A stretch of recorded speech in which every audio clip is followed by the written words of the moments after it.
Good morning dear students, welcome to my class. Now we have last question of this exercise. ये मैंने अभी किया नहीं, I hope कि आपने कर लिया हो. मैं कर दूंगी जब नोट सेंड करूँगी इसमें आपको किया मिलेगा ये, ठीक है. तो लास्ट क्वेश्चन है, ज़रा समझना. इसमें कुछ अलग तरीके से दिया है. In a continuous distribution whose relative frequency density is given by fx equals to 3/4x into 2 minus x. Continuous से हमें समझ जाना चाहिए. The variable ranges from 0 to 2 show that μ3 equal to 0. तो कॉन्टिन्यूस से हमें हिंट क्या मिल गया कि ये इंटरवल वाला काम है, मतलब कैसा है, इन्फिनिटी वाला. तो क्या होगा, गिवन हम इसका fx बनाएंगे. fx क्या है, 3/4x 2 माइनस x क्या है, 0 less than equal to x less than equal to 2. लिखा ना, रेंजेस फ्रॉम 0 to 2.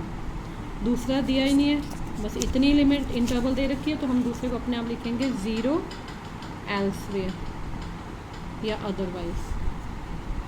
निकालना है μ3. माइंड में रखिए μ3 मतलब म्यू आर क्या होता है, EXR, ठीक है. या x माइनस म्यू, जब कुछ और दिया ही नहीं है कोई पॉइंट भी, तो म्यू क्या होगा, यहाँ पे 0 होगा. मतलब ओरिजिन पे बात हो रही है. नाउ EX निकालना हमारा फर्स्ट मोटिव है. EX क्या होता है, इंटीग्रल. वैसे तो होता क्या है, माइनस इन्फिनिटी टू इन्फिनिटी, पर मैंने काफ़ी क्वेश्चन करवा दिए कि अल्टीमेटली वो उसी इंटरवल में रह जाता है. बाकियों में क्या है, 0 है, तो हम वही इंटरवल लिखेंगे. 0 to 2 x fx dx. 0 to 2 x fx की वैल्यू है 3/4x 2 माइनस x dx. बस इसको सॉल्व करना हमारा मोटिव है. 0 to 2 1/4 ले लिया बाहर, 3x² 2 माइनस x dx. फिर लिख लूँ 0 to 2 3 2 6x² माइनस 3x³. यही होना चाहिए मुझे लगता है, ठीक है. अब इसको लिखते हैं 1/4 आउटसाइड. इसकी इंटीग्रेशन देखिए, 6x³/3 with in the limit 0 to 2 minus 3x4/4 with in the limit 0 to 2. 1/4 पहले यही सॉल्व कर लेते हैं. 2x³ with in the limit 0 to 2 minus 3/4 बाहर, x4 with in the limit 0 to 2, जैसे आपको ठीक लगता है. अब है हमारे पास नेक्स्ट पेज नंबर 15. ये वैल्यू क्या मेरे को लिखनी पड़नी, देख के एक मिनट. वैल्यू आई EX की वैल्यू लिख रहे हैं हम. 1/4 2 to the 4 to the 8 minus 0 16 minus 0. 1/4 16 minus goes 4 3 is 12. तो 1 आ गई.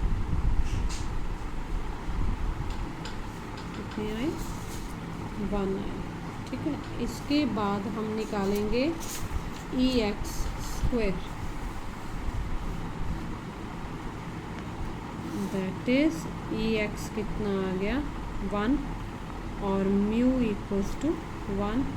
म्यू किसके इक्वल होता है वैसे, μ1 के. जो हमें चाहिए हम वो लिख लेंगे. वैसे μ1 ही चाहिए, क्योंकि एंड में क्या बोला है, क्वेश्चन में बोला है μ3 चेक करने 0. Now EX². μ3 कब आएगा, मैंने पहले भी बताया, μ3 कब आएगा, EX3 पे.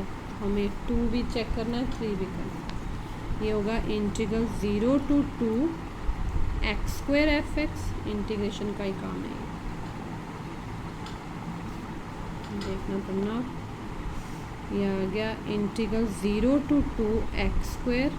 एफ एक्स क्या है 3/4x कितना है 2 - x dx। 3/4 आउटसाइड 3/4 है ना, मैंने पिछले केस में 3 कहाँ रखा, एक मिनट मैंने 3 गायब तो नहीं कर दिया था, अच्छा 6 कर दिया था मैं, ओहो कितना मैंने इसको 3/4 नहीं लिखा। चलो एनी हाउ जैसे भी आ गया हमारा 1, सिंपल बना देना चाहिए था। 2x³ माइनस x12 मैंने क्या किया 2x³ 3 4 ये बन गया 3/4। आप अपने हिसाब से किया करो जैसे भी करना है।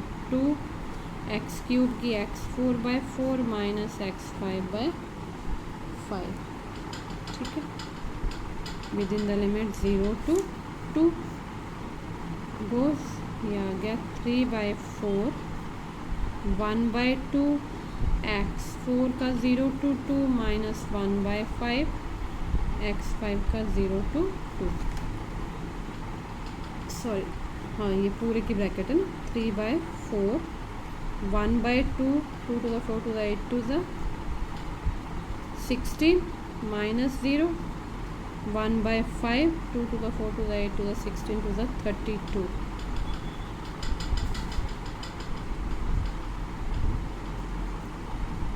8 minus 32/5 3/4 40 minus 32/5 that is 8/5 3/4 into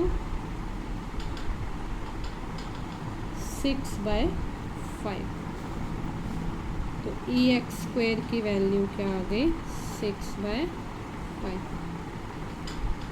अब नहीं मैं इसको लिखूँगी μ2 μ3, जब μ3 निकालेंगे तभी लिखेंगे। एंड ex³ ये आएगा 0 to 2 x³ fx dx। तो कैलकुलेशन बड़ा टाइम लगे पर हमें चेक करना है। ये बना 0 to 2 x³ fx है 3/4 x2 minus x dx। x होता है देख लिया हमने 3/4 अगेन आउटसाइड 0 to 2 ये बन गया 3 4 2 x⁴ 5 x⁵ dx 3/4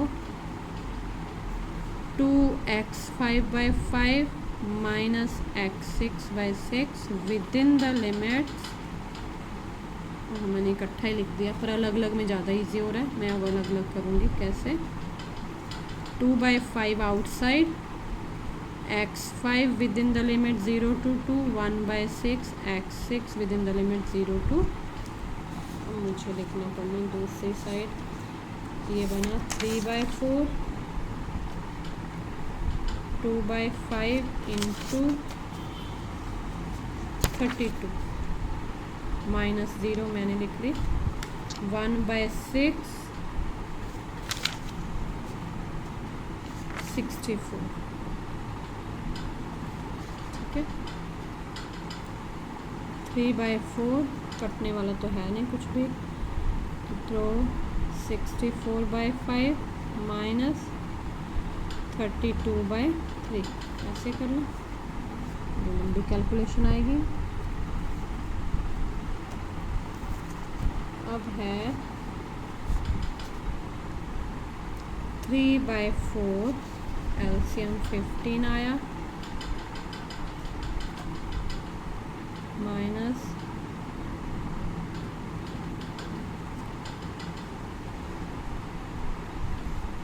192 over 162 332 over 15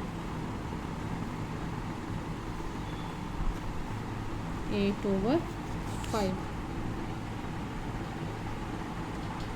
therefore ex3 is equals to 8 over 5। एक मिनट हमें अब ये μ3 निकालना है। ये μ3 तो नहीं आया, बुक से वैल्यू लेनी पड़नी μ3 की।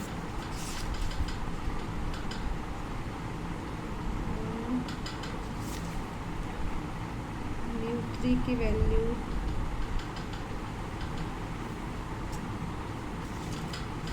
चलिए लिख लेते हैं। नाउ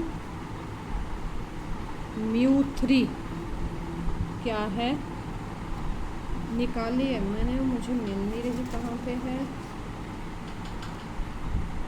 यहाँ मिल गई, ये है μ3 dash -3 μ1 dash μ2 dash 2 μ1 dash cube. एक मिनट, मैंने से यहाँ गड़बड़ तो नहीं कर दी वैल्यू लिखने में। ये डैश की थी, μr डैश था, ये क्या लिख दिया, ये μr डैश था। ये बड़े ध्यान से बेटा करना पड़ना थोड़ा। हाँ इधर तो मैंने डैश ही लिखा है, ठीक लिखा है ये तो। सॉरी ये तो कल वाला क्वेश्चन है, आज वाले मैंने डैश कहाँ हटा दिया। हाँ ये हटाया, ये 3 डैश इक्वल टू x3, तो ये भी क्या आना था, ये वैल्यू लिखनी थी। तो μ3 आया, μ3 डैश क्या हुआ, ये μ3 डैश की वैल्यू है, means ex3 minus μ1 dash ex square plus 2 ex की पावर 3।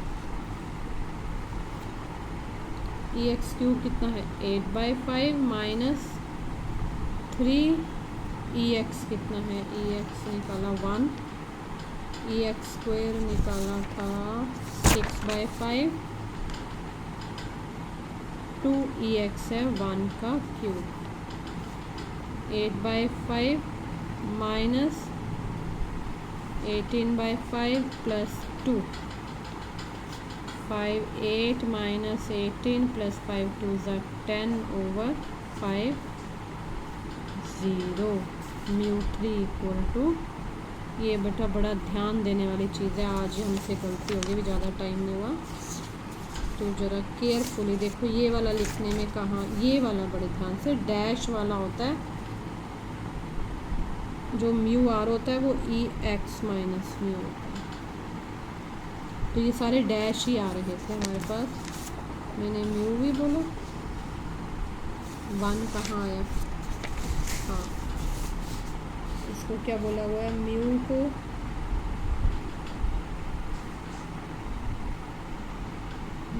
μ1 डैश बोला हुआ है, सारा गड़बड़। चलो ये क्वेश्चन था हमारा, μ3 0 आ गया।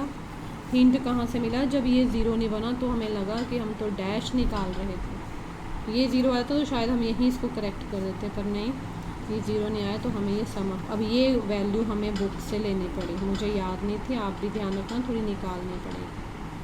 कैसे निकालनी, आप x माइनस म्यू करके निकाल सकते हैं, एक ही वैल्यू निकालनी होती है, पर it is up to you. तो ये है हमारा क्वेश्चन। अब आएगा बेहद इंटरेस्टिंग टॉपिक इस यूनिट का, last topic moment generating function, फिर वो हम कल करेंगे। बस ये 4 क्वेश्चन हो गए, अब 3 बचे वो आपने कर लेना। Thank you very much, have a nice day.